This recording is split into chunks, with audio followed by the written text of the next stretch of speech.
My dear listeners, welcome. This is the episode number 50 of my podcast Nechsenest, and it's about horses and people. And as you might have noticed, there's something strange today. And yes, this podcast will be in English. To start with, I would like to apologize for my English. It's far from perfect, but we have a very special guest who does not speak Czech yet. So maybe in the future this will change. But our very special guest is Margrit Coates. Welcome, Margrit. Well, it's wonderful to be here. Thank you for inviting me. I guess you know Margrit already. She's a world-known specialist in animal healing, or in healing in general. She's the author of several books, which are wonderful. And also she's the author of the book Healing for Horses, which was translated to Czech recently. And you can read it and get all the experience, or not all, but very much of the experience of Margrit and wonderful stories from her healing career and life. Also, she's a mindfulness teacher and she's a great inspirator, and definitely she's the voice of animals. So we are extremely happy to have you here in Czech Republic. And I'm really happy to be here. So it's such a wonderful place to be. I've met and I'm meeting amazing, special people. I'm so surprised at how spiritual the people are here, how they're on the wavelength of healing and communication and improving things for horses. And of course, I've met some just fabulous horses. Normally, when you start some interviews or podcasts, they are asking you how it all started and all this. So we will just skip this because it's in the book, it's in the different podcasts we can find on the internet. So we'll just skip this part and get directly to the maybe most interesting topic for us today, because we have your book, Healing for Horses. So in Czech, it's called Léčení koní, for those who don't know. And can you just explain to us what healing is? Well, healing is, in the terms I'm using it, in the terms I'm teaching it, is connecting energy field of the human to the energy field of the animal. Animals read energy, they understand energy, they sense when the energy that we are transmitting and contacting with comes from a very special level.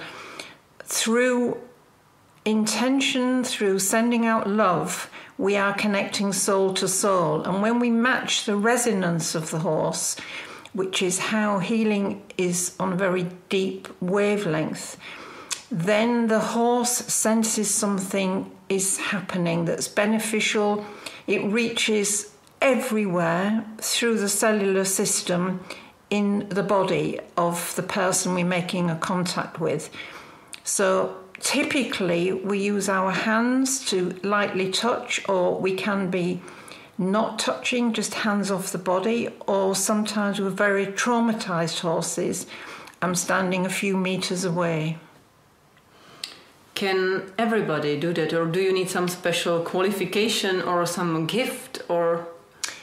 Everyone can do this, and in fact it was interesting in the webinar that I've done here that people were saying when they read the book they were crying because they felt alone. They were reading what I'd written and they were sensing this special energy. We are an energy being, as is the horse or any animal. And so we can connect to this very special resonance. At whatever age, I started when I was a child. But for people who haven't already connected, yes, you can do this. in the book, I've laid everything out, and I've given away all of the tips and the descriptions of how you can go, you can start, you can channel healing energy, because my passion is that everyone can awaken to this for the benefit of the horses, but for themselves, because it deepens the relationship, and it's done through a deep feeling of love, unconditional love. Yeah, that's what really surprised me when I read the book for the first time a few years ago, that you are just writing it in a very normal way. We're not doing anything secret or super special, but everybody can do this, and this is how you can do it. But if you can just say, if somebody is having a horse, riding him a normal way, he's not into spiritual thing that much, where could he or she start? What's the first step? Well, people don't need to be actively in a spiritual way. They just need to want to help on the deepest level possible, because that's a strong connector. They also need to acknowledge that the horse is a spiritual being, and I use the word spiritual meaning a being with a life force essence. Horses have a life force. They wouldn't be standing in front of us if they didn't. Everything has energy. That's the first law of physics. So that's a fact. It's not an idea. So no matter what people think or feel about a source or a meaning to life, if people come to their roots, their core, their senses, and explore this incredible energy that we have within us, that when we can actually turn this energy to do harm, we can become angry, we can become impatient, or we can be loving, wanting to help on the deepest level, and that flicks our energy into something else. And then we practice it. We can do a few minutes, and the more we practice, the stronger it gets, and the more we learn about it, and it becomes a lifetime way of being. Yeah, it is. You find something new every time. Every time there's something new, because we are unique beings. We're connecting with unique beings, the horses or dogs or cats, whichever we want to channel healing to. And I'm always amazed. I've done tens and tens of thousands of connections to horses and other animals, and every single time there's magic. Something happens, something new, or I sense something in a different way, or you sense the energy flow in a different way, the horse reacts in a unique way. For me, that's one of the things that keeps me going, because there's so much to learn, there's so much to experience, and the horses are waiting for us to be drawn to make this connection so that we can evolve and grow as humans. You have also the ability to tune into animals, to communicate with them, to hear what they're saying, if we can simplify it like this. Is that a gift, or everybody can train to do it? Well, for me, I found that communication is on the same wavelength as healing energy. So it's all about becoming still within. If we are distracted, full of negative thoughts, negative energies, too busy, we can't grasp these special moments.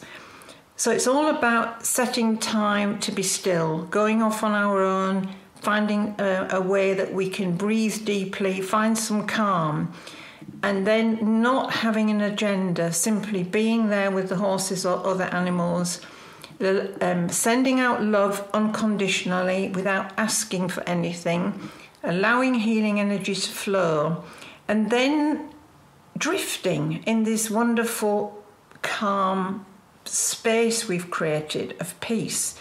And in those moments, flashes of insight pop to us.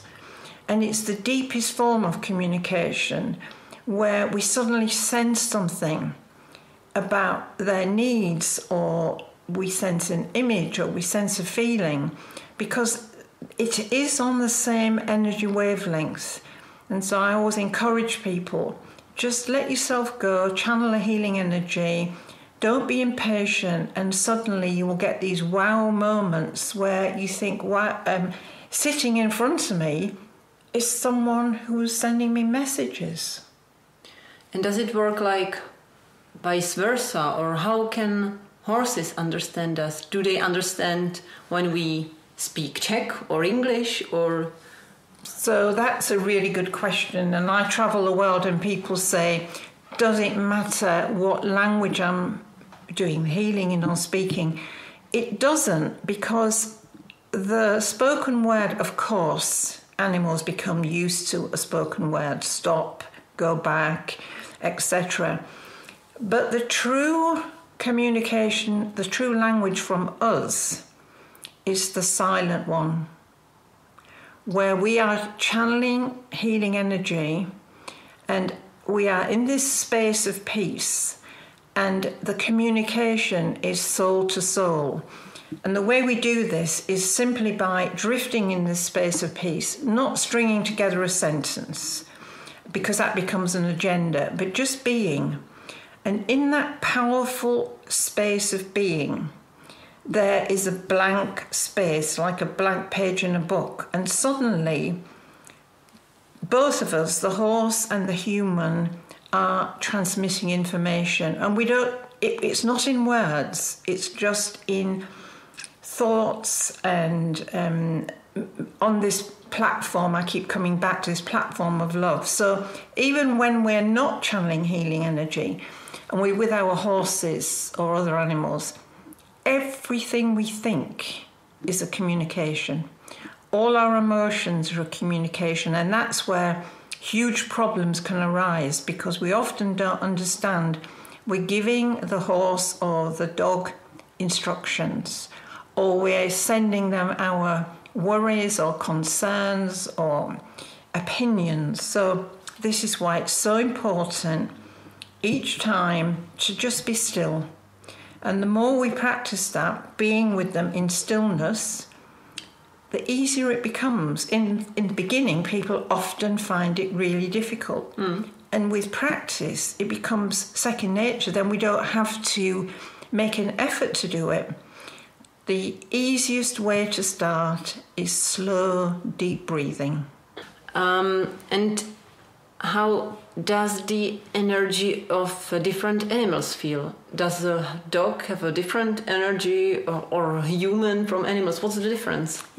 Yeah, absolutely. There is a big difference. And once you get into sensing energy and becoming more sensitive, we can recognize the differences. So I've worked with a great many animals. And even within a species, like within humans, the energy will be slightly different. I remember once being in the Stanley Park in Toronto, Canada, where I was running a course. And for the first time in real life, I saw a raccoon. And I just came round a corner and it was there in front of me. And there was a man with some people and they started shouting, "Get away, they're horrible, they're vicious." But I didn't get a sense of that from this animal. I suddenly became the raccoon. Because I was looking around, it's when we let go that these things happen most specifically. So I'd be looking around, my thoughts were clear. Suddenly I blended with the energy of this raccoon. And I felt like he did, and I saw the world through his eyes, and I recognised in that moment they have very poor eyesight, because suddenly I felt very small, I felt very frightened, and I couldn't see very well. But the interesting thing was, and it relates to your question, I sensed the energy of these people who was shouting and saying, "Get away." And their energy was horrible. It was like a black bullet running at me. Anyway, I just asked the people if they'd just calm down. I said, can we just all calm down? Leave him in peace. And then he wandered off. And when I went back to the hotel, I researched the raccoon, and it was all there in writing that they have very poor eyesight, etc., etc. But I had drifted into being him. And so these magical things happen. So for me, the more I've been doing my work, the more when I'm with horses or the other animals, the more I'm able to empathise with them. And that's a key thing, where we become very empathic and very tuned in. It doesn't mean we become somebody else. It just means we develop our consciousness. And you're traveling a world around. Yes. Is there, for example, difference between Czech horses and US horses or New Zealand horses? Or? It very much depends on the environment. And that's a big factor. But in terms of the nature of horses, as a species, they are very similar. I find that the older pure breeds, like I met the Kladruber here, have a very special energy signature. But for example, if I go to somewhere where they've done a lot of intensive crossbreeding, they're doing a lot of intensive competitions, they've been rounded up, they're very stressed, then, or I go into a rescue centre, all of these places, then the energy is like a screaming, screeching noise, and that means we have to go in and just work our way, walk through that noise and stay very peaceful. And why do you think is that, for example, Kladrubers or these old breeds they have a special kind of energy? I think anything that's ancient, that comes from a line when on planet Earth there were few humans. And for me, my interpretation, they've brought that with them. They've brought back a memory of the planet when it was very low populated by humans, when the horses were running free and wild. And I know that there's been some breeding to get to the Kladruber, but they do come from a very ancient stock. And so I find this with the wild animals as well, that you can sense in them the time when humans didn't interfere, when they were free to be their own species in their own organisation, of their own society. And what about humans? I mean, can a bad person be a good healer? You know, do we need to have special characteristics, or never steal anything in the shop to be a good healer, or how does it work? Anything that we do that's aggressive, selfish, self-motivated in a bad way, that is dark, that is violent or angry, will block a healing connection. Because we have a choice. Because it's all about resonating light, and if we're stealing from people, then that is a very selfish act. We're harming people. If we're violent towards people, if we are in any way feeding on the negative energy, we cannot resonate light energy. What people can do is try and fake it. So they can have a website and say, I'm doing all of these things, etc., etc., etc., because they're attracting people either for power or to make money. and I have met such people.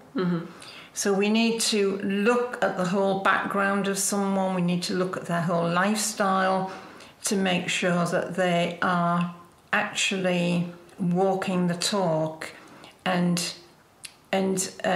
treating people in the kindest, most empathic, gentle way. I mean, we all have days where we think, oh, you know, I feel fed up or angry or something, but I mean, those are moments. It's not a lifestyle. But humans cannot connect on the vibration of love if they're not loving, if they're not radiating love and they're not sensitive to the feelings of others, and the others could be a horse. Is there some kind of rule that you need to first love yourself to? That is a perfect statement. And often on my workshops, when I invite people to go up to horses and say, I love you, there are some people who become emotional, or they say, I can't. And, I start talking to people and they say, because I don't love myself, I'm not worthy, X, Y, Z, I've made all these mistakes. And I help these people through that because they're there, they've come because they want to move on. And I explain to them that I've made mistakes. That's part of being human. No one comes here perfect. Otherwise we wouldn't be here. We'd be somewhere else. Because this, to me, is a place of learning and progression. So when I meet people who things have happened to, I really resonate with it. Because of my family background, my husband's family background, where things have happened where people don't feel loved, or they feel they can't love themselves because they're not worthy.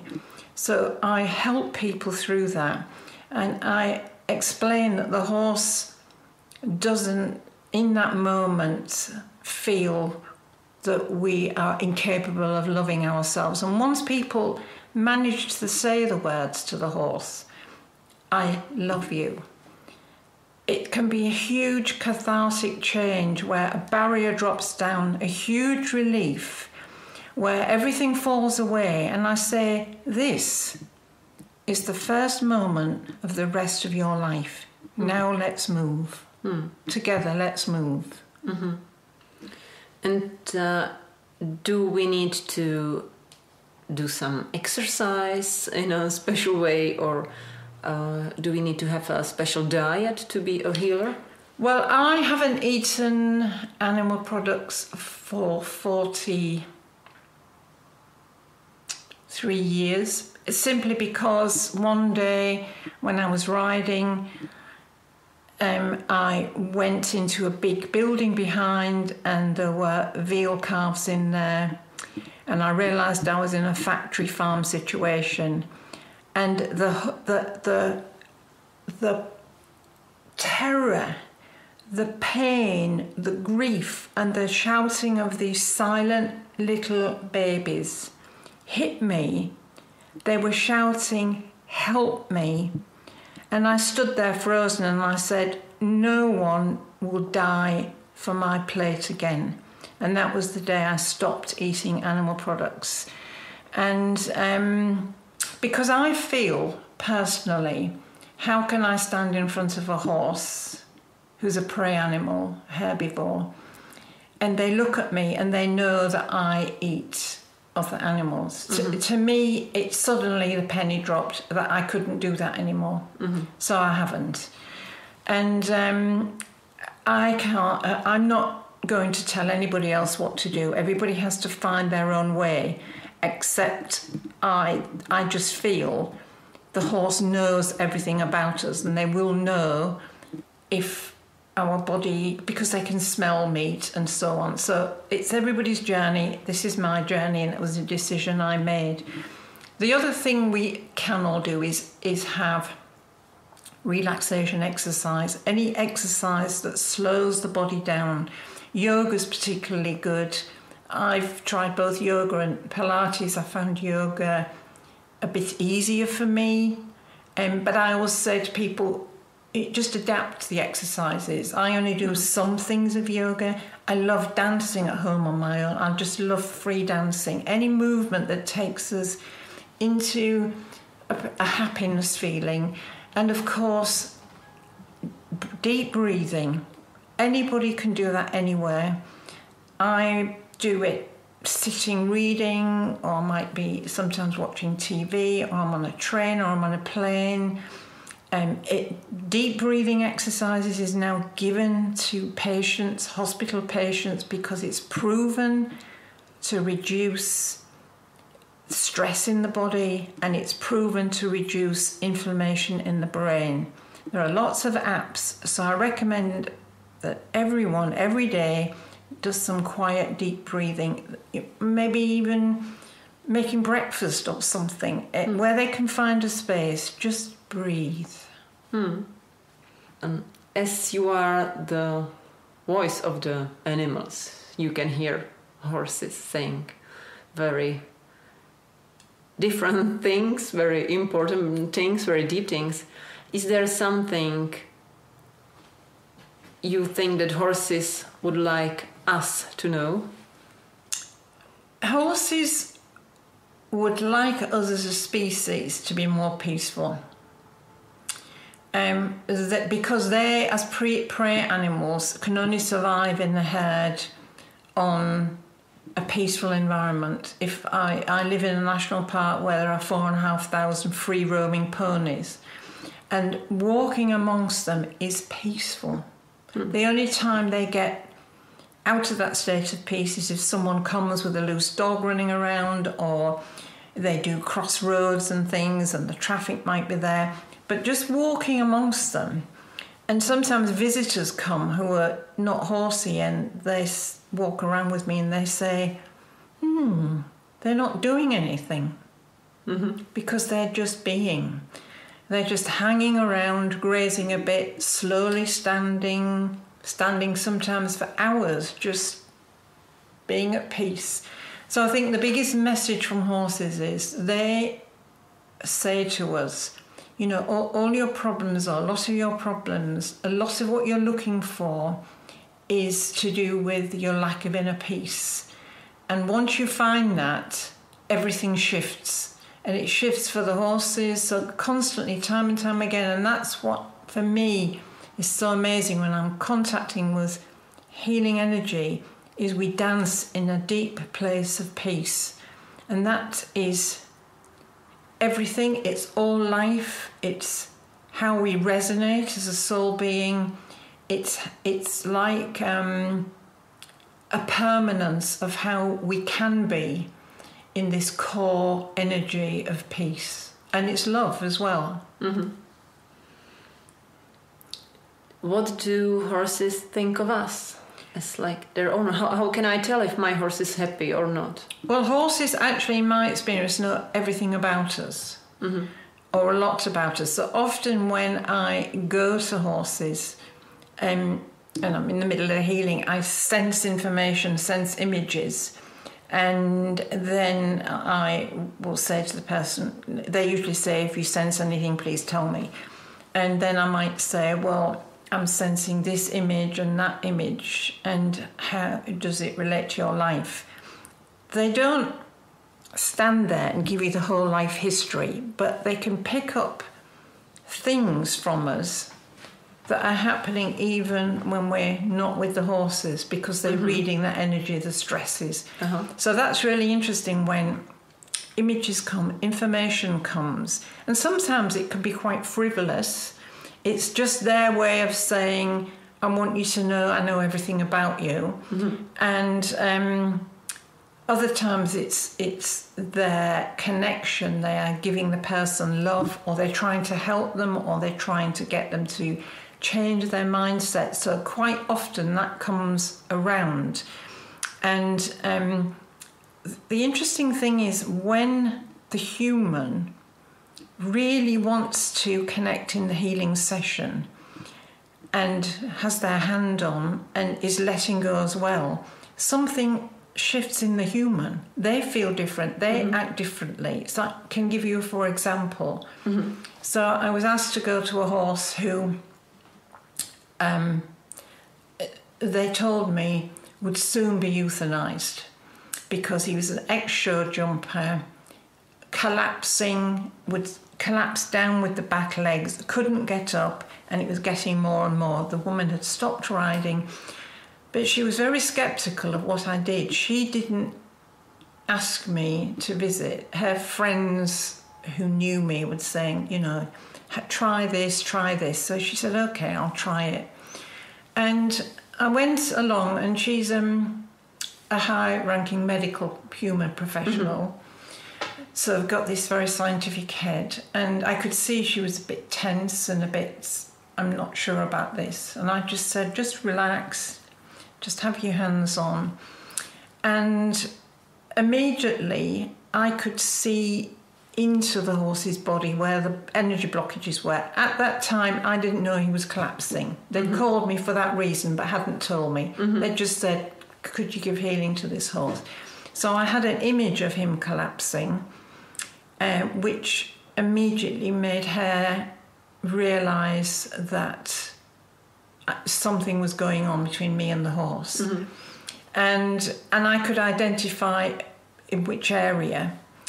And the horse became very, very still. And she said to me, actually, you know, this is very unusual because normally people can't touch him. You've come, I always talk to the horses and introduce myself, give them my hands to smell, get myself into a still space, which is easy and quick for me to do. And it doesn't matter if it takes other people a while. Just practice, just let go, just breathe. And so I introduced myself, put my hands on him, and she said, I said, what's the matter? She was sort of pulling her face. She said, I'm waiting for him to move away from you. He doesn't like people touching you, but he's leaning on you. And he leant onto me so much that his whole body was across me. And he became very sleepy. And so I gave her this information, and I said, you know, don't ride him anymore. But I'm not a vet and I'm not diagnosing, but I think with the right veterinary help, what he's saying is he could continue with some happy life. So she took him to the veterinary hospital. He was scanned and x-rayed. They identified where the problem was. She went with him, it was a few hours later after I was there, in the lorry to the hospital. And she was really anxious because she expected him to go down in the lorry. He didn't go down. He didn't go down at the veterinary hospital because she'd been saying to them, look, he's falling down every couple of hours. So he goes to the veterinary hospital. He doesn't go down at all. She had to show videos. So they agreed, go home and see. So 3-4 months on, he's now living out in the pasture like your horses are, like Fando and Gallardo. Happy, not showing any problems. She is a completely different person. Her face looks happier, she's more peaceful. So it's always a combination of everything when you connect. And also what I've experienced is when the horse knows they're being listened to, when they know that you stand in front of them and you say, who are you? I hear you, and you do, then everything changes for them. So that's something else I do every time I stand in front of a horse, is I say, who are you? Not what are you, but who are you? Who are you? Because nobody's ever asked them that.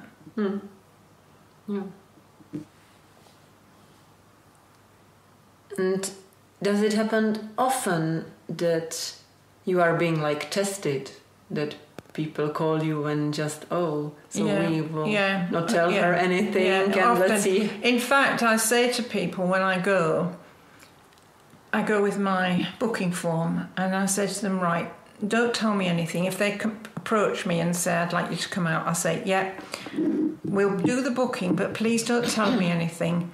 Just the name, the age, how long you've had the horse. And the reason I ask that is because if I pick something up, I need to know whether it could be with this person or previous. Because if I get lots of information, it's just human nature. My brain will start processing it. And then I will think, oh, yes, I once went to a horse who had this sort of arthritis, or this happened, that happened. Maybe it's this.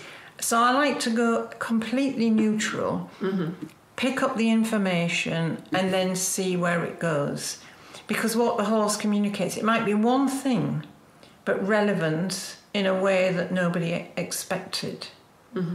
And sometimes people say, I have had people cancel a booking and say, I'm frightened, I'm concerned what the horse might say.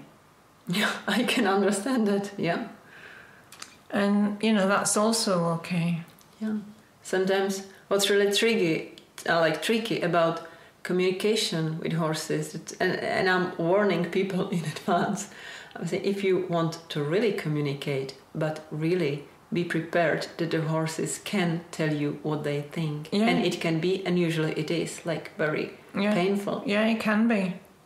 So... Yeah, it can be. And so, all of these things happen because they are prey animals. They are designed anatomically, mentally, physically to have a free-moving life with lots of time outside. They're social animals. And they did not evolve to be worked in their way that they worked in the human world. So if you watch the wild horses, the new forest ponies, they walk a lot, they spend a lot of time standing, relaxing, they have their heads down, they very rarely gallop, they very rarely trot, they even less often, they canter sometimes. If they're moving a little bit, they might trot. They very rarely gallop unless something's chasing them. But they are animals that conserve energy and they like peace. So if we look at their lifestyle in human-managed situations often, it's not what the horse needs. Yeah. So what about the classic situation when horses kept in a box for, if he's lucky, then only a half of the day or more, and just going outside for a few hours a day, and then train because he's a athlete. They say happy athlete, FEI, which is my favorite. Have you ever met a horse in your life with that management that would be okay with it? No. And I've worked with many high-level competition horses. The ones that have been okay with their life are the ones with people who understand it. I've worked with Olympic gold medal winning event horses, and the person I'm thinking about, his horses were out in the paddocks all day and came in at night because he recognised that, and he used to say they're horses, they need to move, they need to be outside, so he would ride them, they would be outside all day.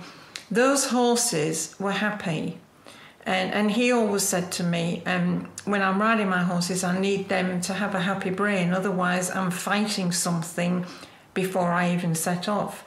But I've been to places where the horses are all of the time in boxes, often in a dark space. There's no way to put their head out, and even that's nothing. They become stressed, more prone to injury. But I say to people, how would you feel if someone shut you in your downstairs toilet? Because the horse is a big animal. In the boxes, it's the equivalent of us being in our toilet. Shut in, somebody will put some water in, some food, and you'll be there for hours. and then somebody will take you out and take you somewhere you haven't chosen to go, just to do something, heavy exercise. Then you'll be put back in your stable with lactose going through your muscles, sweating. Oh, they might give you a wash down, and then you'd be put or a rug, and then you'd be put back into this space. How would you feel? And you're driving off to your houses, your families, your jobs, your social life, and you've left behind a slave. Yeah. Can healing help in these situations? I've been to many of these horses, and I always say to these people, if you don't change the lifestyle, the healing will, in the moment I'm there, the horse will sense peace, deep peace, because I'm loving and I'm apologising. And I'm saying, I'm really sorry. Let me, in the time I'm here, hold you in my arms and love you. You will feel the peace that you're missing. You will feel yourself with the herd. You will feel yourself back with your mother horse, with the mare, which all horses have bonded to historically. You will feel the peace. You will feel the freedom. But I know when I go, I can't change your life. And sometimes that people will say, oh, the horse is different for an hour or a few days, and then they come back to it. And I always tell these people, this is all I can do and all I can give them, because you have the responsibility to make their life better. And everything that happens that you're not happy about with these horses is because of their lifestyle. A prey animal, a huge, big, heavy animal that should be with friends, free moving, in daylight, is depressed or stressed. Yeah. And somebody can tell you, oh, but my horse is happy. How can we just... Well, I say to those out? people, okay, let's look at it logically. How happy would you be if you lived in your bathroom? Yeah. So think about it logically. Your horse can't be happy living in a stable, especially in the dark stables, for long hours. It is not possible for a big prey animal to be happy, because we wouldn't be happy shut in a small space. So it doesn't make any logical sense to say, my horse is happy shut in the stable all day, often in the dark, and I just go for an hour or two and do things. How can that be happy unless we say, well, I would be happy shut in my bathroom all day? Is there a way a horse can enjoy being ridden? I think so. I know horses that are well and enjoy it. I've experienced it myself. There is a huge problem with badly fitting saddles. Saddles, in my experience, can be made not level, not square, with twisted trees. I've seen it. There is a lack of global education in fitting saddles, measuring saddles. The best saddle fitters I know are also biomechanic trained. Yeah. They're body workers. They can see the muscle set. They don't just go out, put it on and say, yeah, it fits, and go away. So wherever I travel in the world, the very, very best are biomechanically trained, musculoskeletal people who also fit saddles. So saddle needs to fit. Then we look at the whole situation of bitting. Unfortunately, that is moving forwards and progressing. And we now have vets who are trained in dentistry. People are looking at the mouth. But to answer the question, yes, it is possible for horses to be happy when they're not in pain, when they're not sore, when we have a good rapport, to ride out. And my experience is they're like the most natural form of riding, like they would do in a herd. A lot of walking, going out like trail riding, a little bit of trot, the occasional canter, things that are within the physical capability of the horse that they're born to do. They don't gallop all day in the wild. They don't trot all day. They don't canter all day. It's a lot of standing and a lot of walking.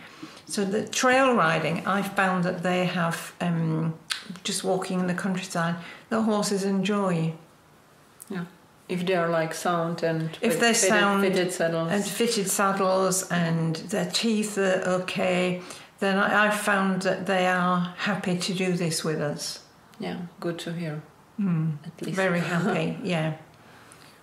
And, you know, they're less sociable animals. Often people say, can you come and give healing because my horse doesn't like going out on his or her own? And I say, think about it. They're a herd animal. Some horses need a friend to go out with. Some people don't like walking out on their own. You know, I prefer to go for a walk with somebody else. Yeah, that's true. So there are horses, and I say, well, that's not what healing's about. Why don't you just look at changing the lifestyle? Find somebody else, ride out together. And then they go, oh, yes, I did that. My horse is really happy. So it's looking at the mentality of a horse and thinking, if I was this horse right now, what would make me happy as a life? Now another question came to my mind. How can I tell if a healer I have chosen is a good one or a bad one? At least you have some registration in UK. Here in Czech Republic, we don't know. We don't have anything like that. So, but there are a lot of people out there just popping out on social networks. You probably have a Reiki structure, do you? Yeah. So the Reiki structure would take, if it's a proper, I think it's the Usui line you have to go to. If it's the proper one, which takes like 2 years, you do have a registration and there's a structure. And I always think, well, at least those people have devoted them time to studying, and you have a professional body that they belong to. So that I have a lot of Reiki contacts, Reiki people. In the UK, we have the registration. There's a registration system in Germany, I think. So it's then talking to people and meeting them, finding out about how they live their life, remembering that in all disciplines there are people who might want power and control, and or to think, right, there's a need, I'll make money this way. So it's looking at the integrity of that person. How do you feel? Ask them questions, interview them. Because remember, it's you, your life, your horse, your money, if they're taking a payment. You need to know what their background is, what their experience is with horses, and then watch them. And if they come to your horse and you don't like their manner or the behaviour, don't be afraid to say, well, this isn't working. I mean, even some registered healers can go off into the realms of ego. Can I tell a story? It's to do with a woman and a cat, actually. But it's an example of how people can be very controlling. So she was a registered healer in the UK. A client of mine went to her after I was working with her cats for a long time, and the very old one passed away, and he was really old, about 20. And she had become herself really depressed about this cat, thinking, I need to know he's still there. Is he okay? All the things we go through when we lose an animal. Where are they? What's happened? All the things. What's gone wrong? Could I have done something else? And because I was travelling at the time, I wasn't available to talk to her. So she got in touch with this other person, who recognised that the woman who'd lost the cat was very wealthy. So I think she thought, okay, we can sell her 6 sessions. So when people say, how many times should you see my horse? I said, let's try 1, see how you get on. Then if you feel there's more, you'd like more, we'd go from there. Because you can, in 1 session, release things.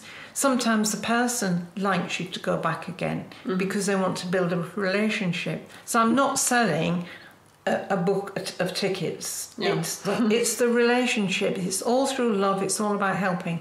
So she'd gone to meet this woman and she said, oh, yes, I'm picking up that your cat is earthbound trapped and it's in a chest of drawers and the soul can't get out.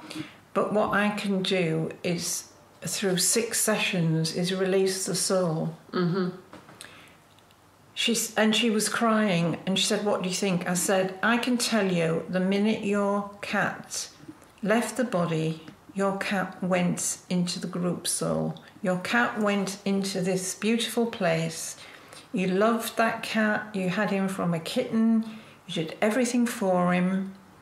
You have been conned. And you just block this person from your phone. You block the emails and you walk away. And she said, well, what is some truth in it? I said, that I can promise you there is no truth in it. Just know that your love went with your cat. He is at peace. He's in the light. It's impossible, absolutely 1,000% impossible for him to be trapped here in somebody's chest of drawers. And so we get these people, and it's, you know, and I meet these people sometimes. So it's find someone that you feel that you would like to have as your friend. Find someone that when you meet them, when you talk to them, you think, they help me to feel good about myself. They help me to feel more peaceful. They are genuine, they're caring, they're empathic, and they're not there just because it's a business. And maybe we should ask our horses. Just yes. How do they feel Ask, about and when that's a good point. And when you're with the person and the horses, watch your horses. If your horses start moving away, if they start showing pain signals, or the mouth gets tighter, or the eye gets, you know all the pain signals. If you see any of that, think, okay, so what's happening here? But if the horse is relaxed, the person's relaxed, you can see visibly that your horse is relaxed, you feel relaxed, and there's a benefit afterwards.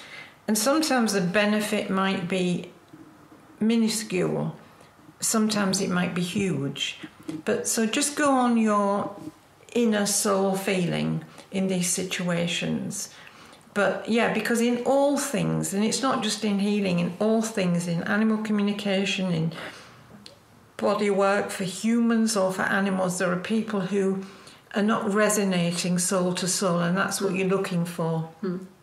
So maybe if you just feel that you wouldn't let the person touch you, so don't let them touch the horse. How do you sense when you're with them? What do you sense from their energy? Just go, and this is another good reason to develop your intuition, to do your deep breathing, to become mindful. Because then when you're with people, you think, yeah, do you know, those people, I feel really relaxed with these people. They have my best intention. Or, I don't know, there's something not right here. I wouldn't want to be friends with this person. And then you just move on. Or maybe just watch them working on other horse. Watch them. Just say, can I come and watch you? So all of these things. And what I also like about your approach, that you always insist on having the vet having the seen animals before you enter. So having seen vet. The vet. Oh yes. Yeah. Okay. So that's really important. Whenever somebody contacts me, I say, and they say I've got problems, and I say, okay, has the horse seen the vet?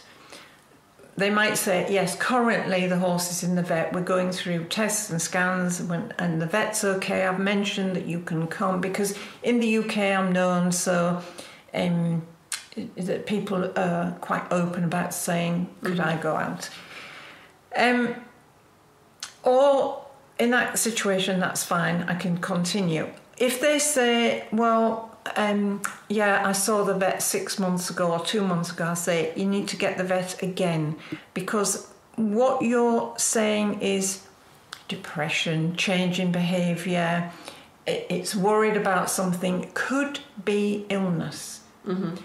The horse needs blood testing. It could be pain, mm-hmm. because they can't shout out, hey, my back's hurting, or I've got toothache, or I've got headache. So I always make sure the horse has seen the vet, always. And sometimes people say, no, my horse doesn't need to see the vet, it's all okay, it needs healing. And I say, well then, I'm sorry, because it's not fair on the horse. If you want to get the vet in, get the checkup done, contact me again. And can healing help with the pain?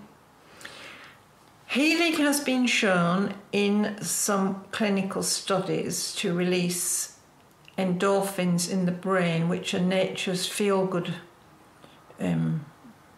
produce a feel-good factor and a natural pain relief. So in America, amongst the nursing profession, there's something called healing touch, which is an offshoot from spiritual healing. And registered healers like myself are going into hospices, pain wards. They've done clinical trials. Mm-hmm. That's all been undertaken in the UK, where it's been shown that people feel better. Now, the skeptics will say it's the placebo effect. Who cares, actually? Yeah. If the human feels better because healers have gone into a hospice, a hospital, a children's ward, an old people's home, then that's the most important thing. What you can't have a placebo effect with is animals. So in my work, I can see a calmness come over animals, some resolution, and I'm sensing that on the level of pain, because I'm working alongside animals that are on pain medication, mm-hmm. that it's boosting that. Mm-hmm. And I know I've had healing myself when I've had some pain situations, and people have put their hands on me. You know, I've had a knee problem, and they put my hands on my knee, and I think, wow, I feel so much better. Mm-hmm. So there is some research into it. Going back in history, if we look at European history going back hundreds and thousands of years, there are ancient drawings, cave paintings of people laying their hands on other people. Mm-hmm. In history, it was done by the lord of the manor, the kings. People would go for healing. Mm-hmm. So it's historically been done to help people. And so, yes, to answer your question, in my experience, there is a help with pain relief. And I've done first aid healing on myself. If I've been out somewhere and banged myself and I've put my hands on, because you can channel it through yourself as mm-hmm. well, and just helped myself. And I know people now who are having treatment at a hospital where they are encouraging them.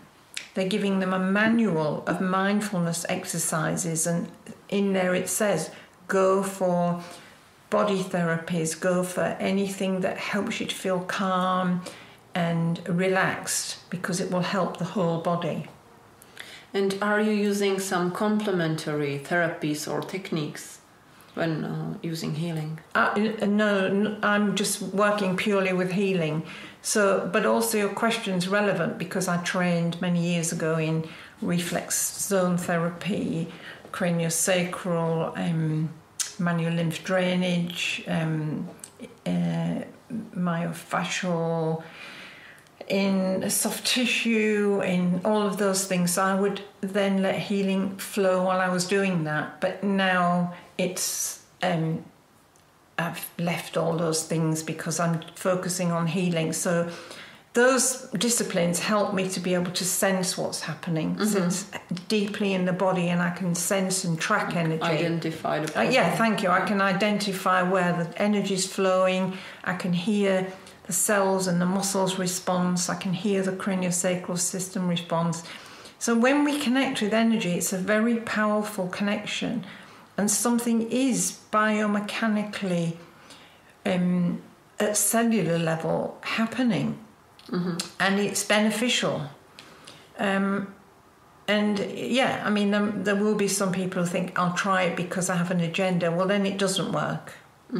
The agenda is the door that closes the love.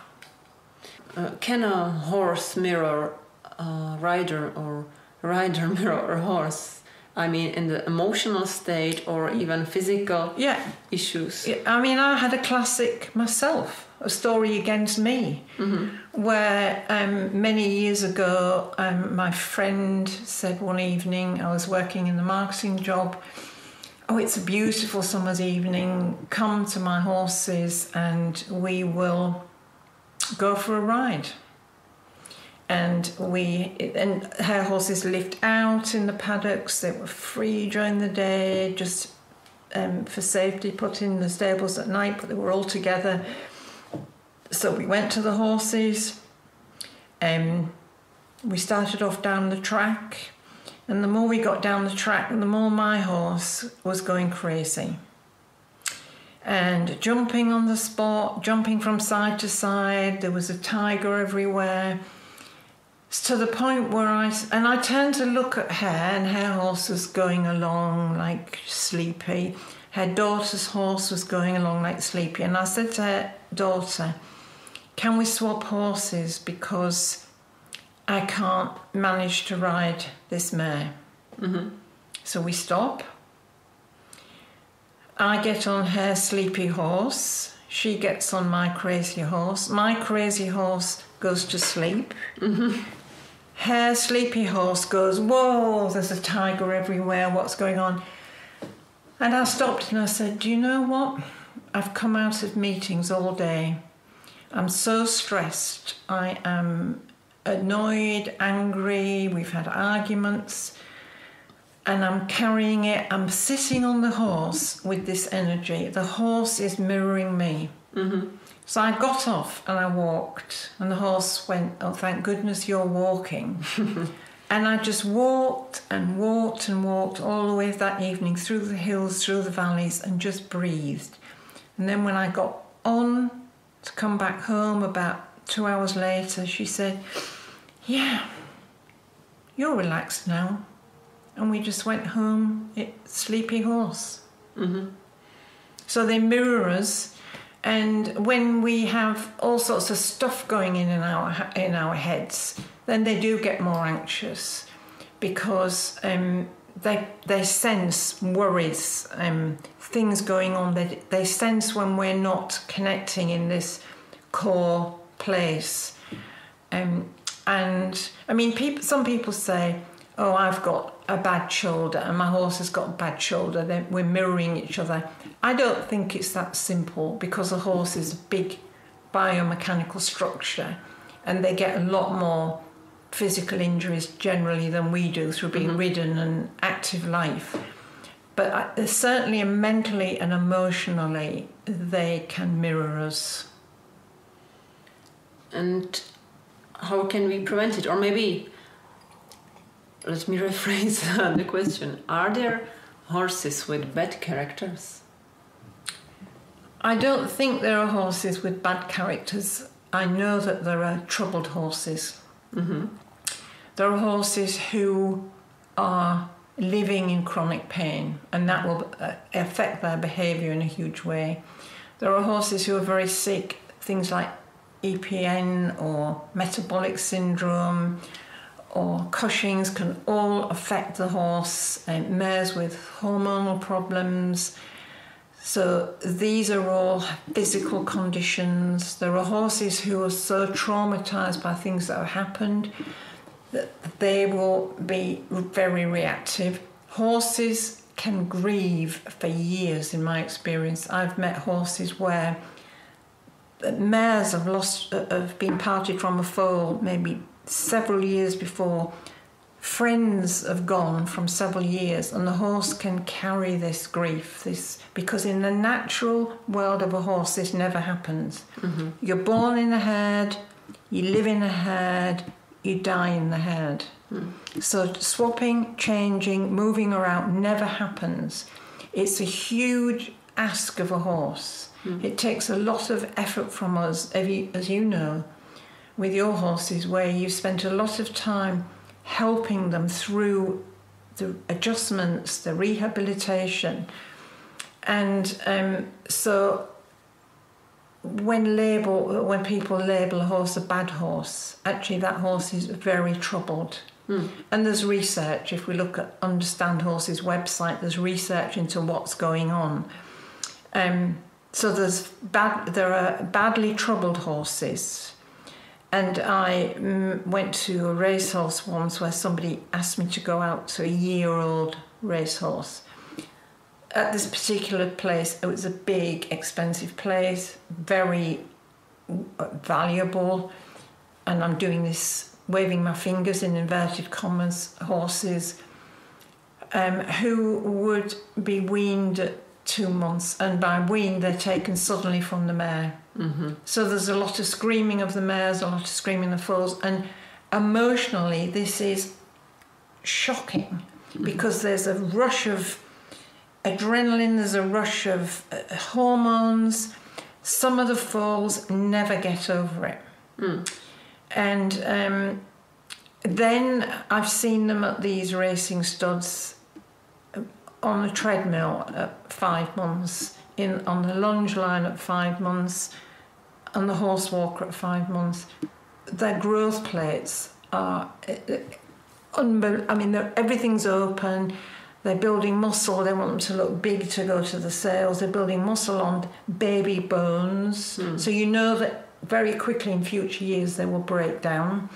And this one particular horse was a year-old, a colt, and the breeder said, will you come out, because all he does all day is walk in the box.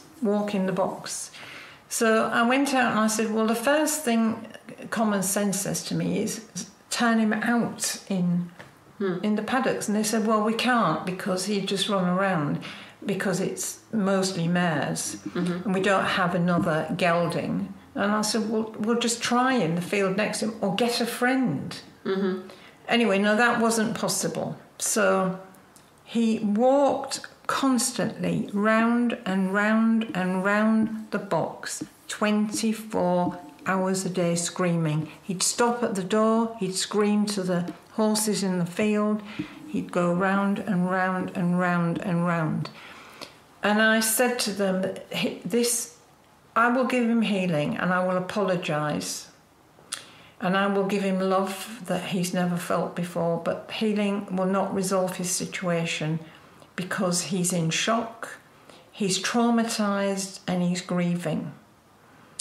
And unless you change his lifestyle, as a horse needs to live, nothing will help him.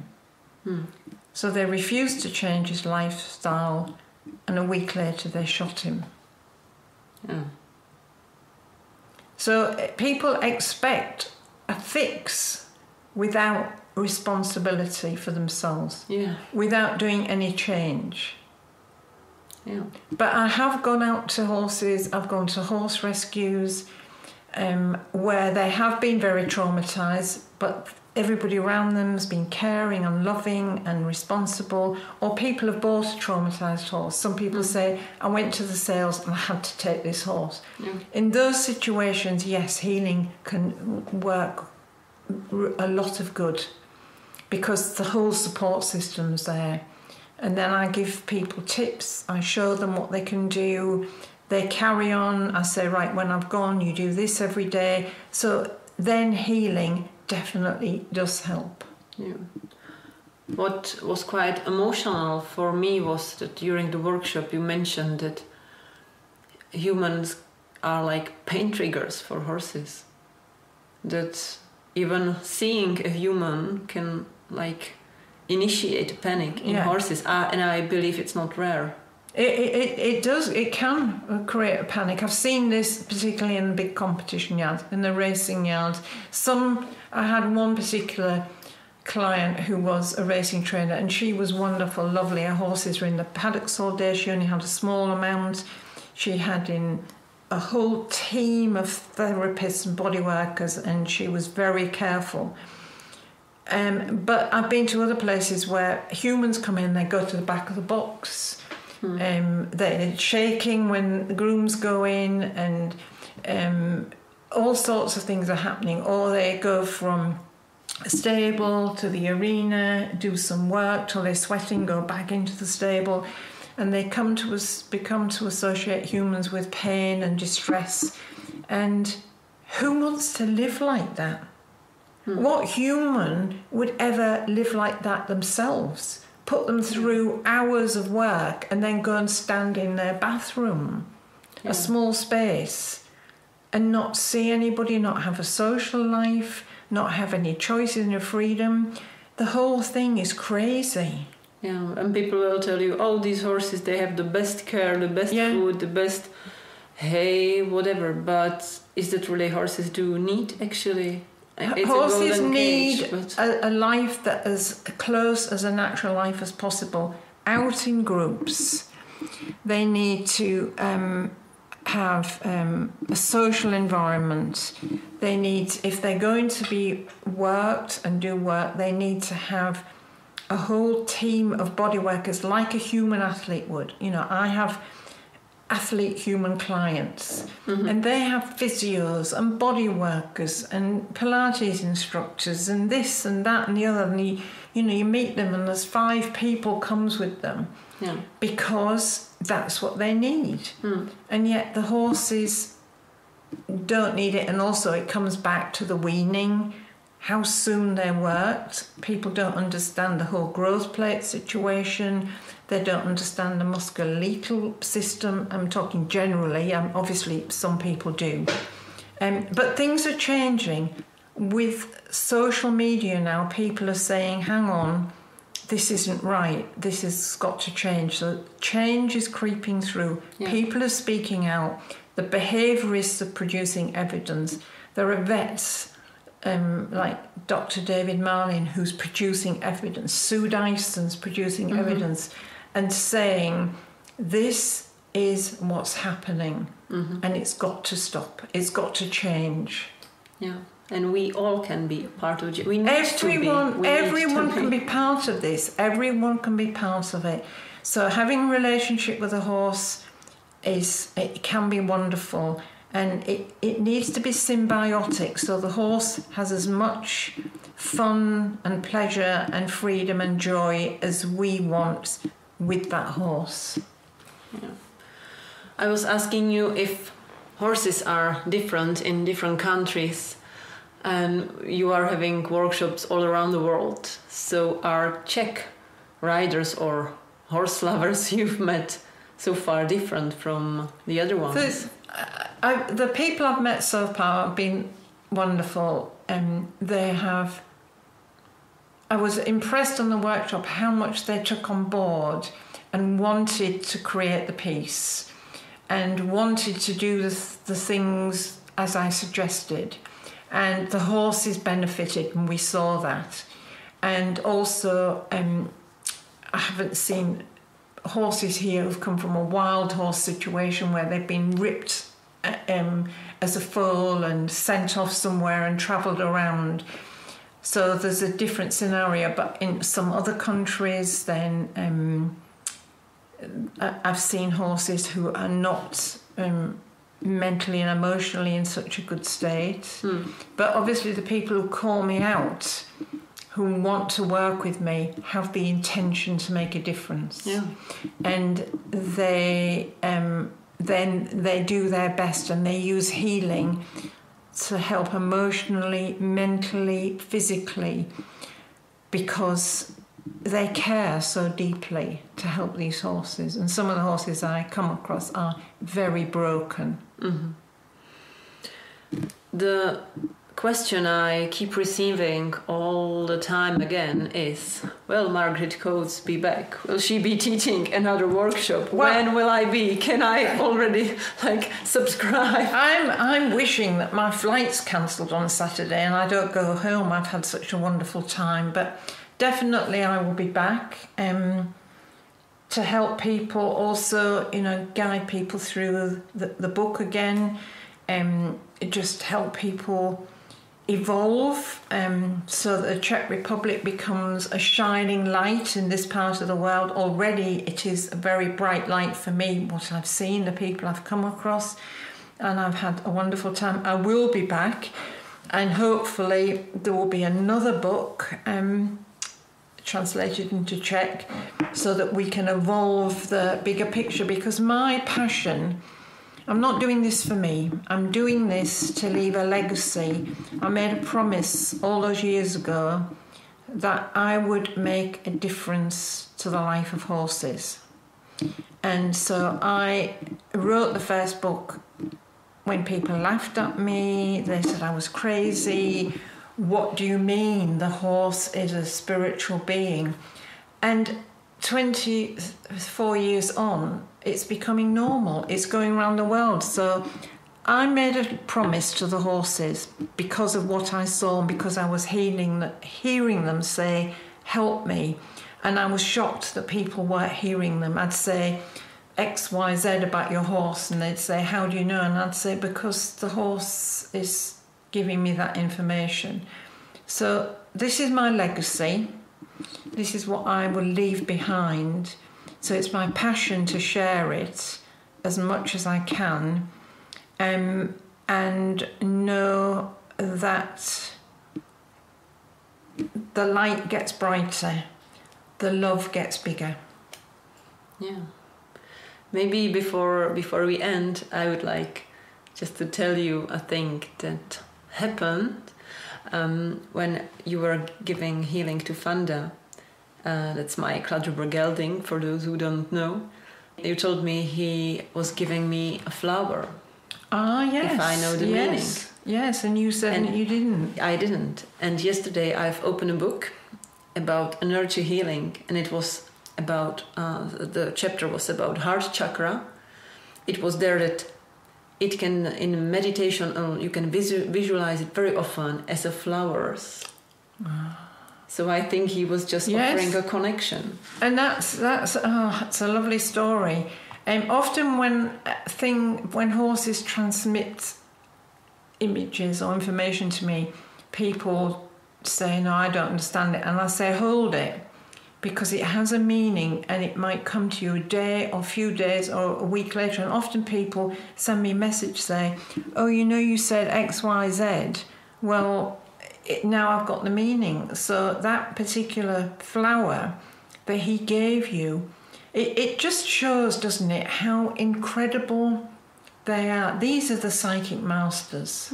These are the master healers. Yeah. These are the gods, the goddesses, the all-knowing beings in this form that he is giving you. He can have an oversight of all knowledge, an oversight of you, your life, and will push information to you so that you get it and you think, that's what it is.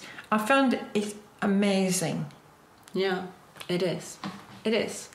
I'm happy that we managed to publish the book. It wasn't easy. No. We had a lot of issues on the way, but we managed to overcome them all. The book is out. It was wonderful because all the problems and issues we solved. Yeah. Perfectly. Yeah. The book is out. I have so far I've received only the best reactions. It's out helping. Mm-hmm. It helped me a few years ago. It was really the first trigger for me to go in this direction, to explore this. And it was really speaking to me. I saw the cover picture, Healing for Horses. What's that? Because I have e-shop with books, so I have many books in my store. But this one, the picture, it was still like, read me, and I was definitely not into the healing topic, all these esoteric things, not at all at the time. And I opened it and I've read it, and it would never come to my mind that we'll be sitting next to each other one day or spending these wonderful days here in Czech Republic together. So it's great how the things are planned for us. And somehow. also the Czech book is improved from the English one because I went through the text, I've updated it, I've put different stories in, changed things, so it's even better. Yeah. And I'm just very, very happy to be here, and it feels like a second home, really. And thank you very much again for coming, for trusting me that we can do this together.